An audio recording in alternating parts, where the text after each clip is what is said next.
We are so spoiled for choice in motorcycles now. Motorcycle manufacturers seem to be working overtime designing new models to entice us, or bold updates to old models to charm us out of our living rooms and into showrooms for 2020. Here are a few of my favorite designs coming from showrooms this year or down the road that I would like to try. Naturally, there's the VStrom 1050, and as I own the second generation VStrom 1000, I'm keen to see what this latest iteration of the big Suzuki looks like. Of course, it's a semi-retro based on the Dr. Big. With upgraded electronics including rider modes, beam-sensitive ABS, traction control, cruise control, and new digital screens, spoked wheels on the XT, and remapped engine, the bike offers plenty. I was disappointed by the recent 44 Teeth review of it. Their main gripe seemed to be that the screen wouldn't lift unless you got off the bike and lifted it up, and that it hadn't been completely re-engineered and redesigned. In fact, you had the feeling that if it hadn't had Suzuki and VStrom written on the side, and had this come with Ducati, BMW, or perhaps even Triumph written on the side, it would have got a glowing review. But the proof is in the pudding, as they say, and the tester himself has decided he would request one for a long-term review, because it seems like a bike he would really like to live with.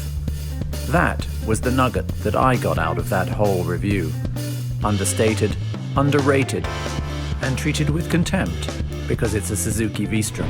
Then of course there's the Tenor 700 if we're on the ADV theme. I've talked about that previously, and that is definitely something that I would be interested in riding. I've heard so much about it. I really like Yamaha's approach to the Tenor 700, the way they've kept the design so simple, leaving off things like cruise control, traction control, and rider modes, and a go-anywhere maintainability. These are all things that other manufacturers should look at more carefully. 1, it keeps weight down, and 2, it keeps reliability up. Are you listening, BMW? Are you listening, KTM? The Dakar-like design and the use of the 700 engine that's found in the MT-07 are particularly appealing. Then of course there's the fact it comes in lighter than either of the KTM 790s. Weight, as we know, is king off-road.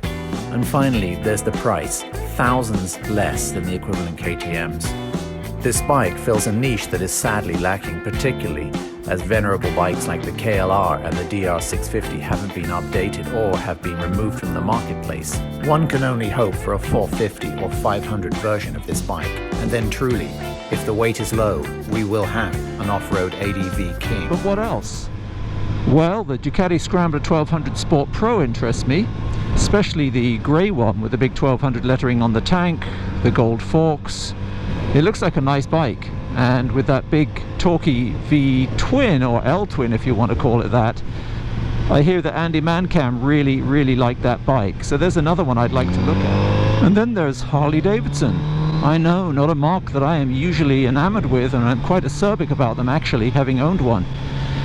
But the new direction they're going in, aiming their bikes at younger riders, or at least younger hearted riders, is one that I'm fully endorsing. I really like the look of some of the bikes they've got coming out. Now the Pan America 1250 perhaps this doesn't fit in that category, but nevertheless it's a bike that I think they're being brave with, and they're demonstrating that they're willing to try new things.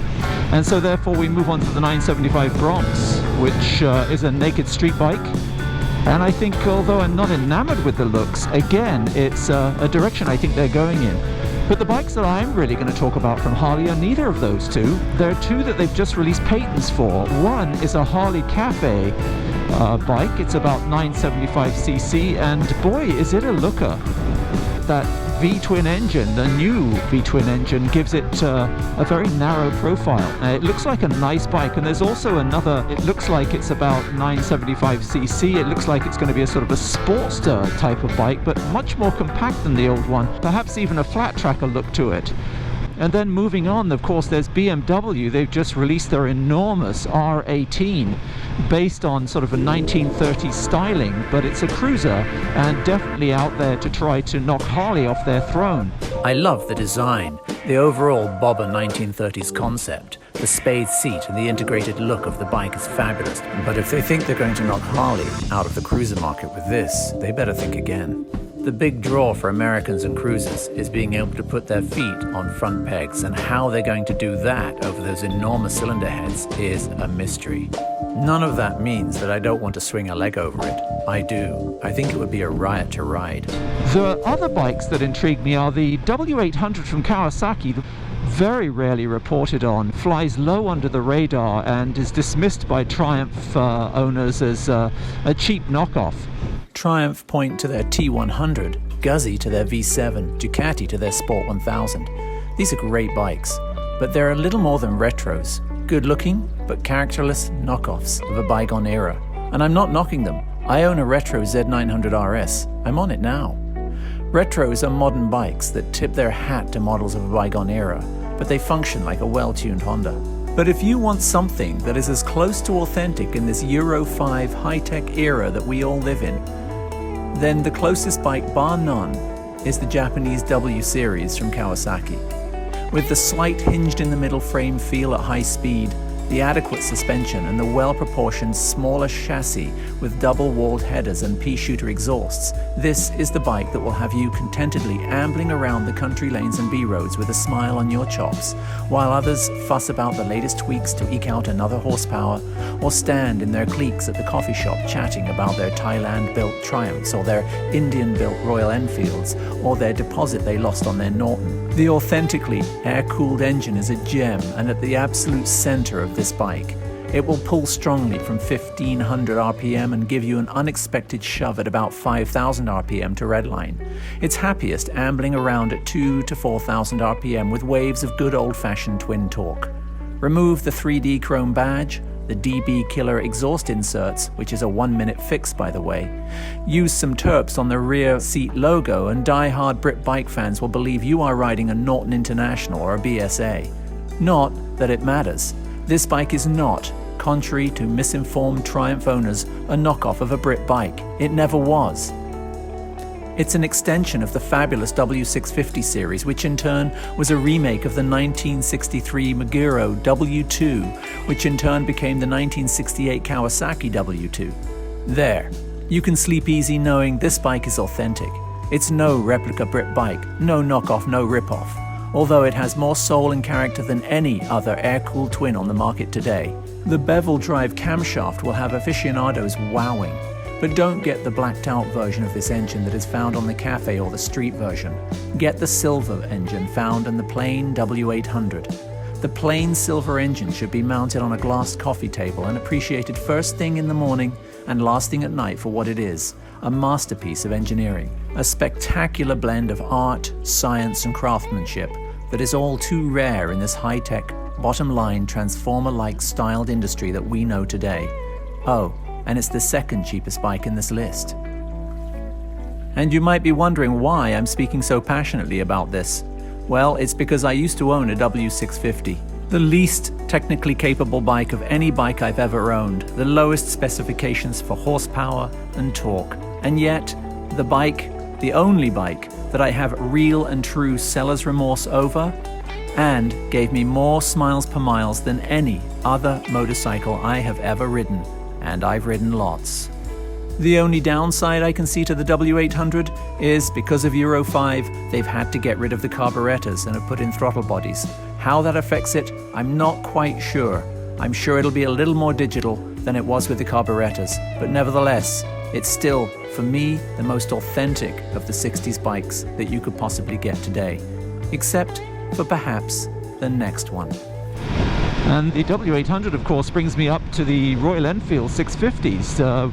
Royal Enfield have produced two of the most successful 650s of the past year, the Continental and the Interceptor. And you can't talk about new bikes without talking about those two. I'd definitely like to swing a leg over those.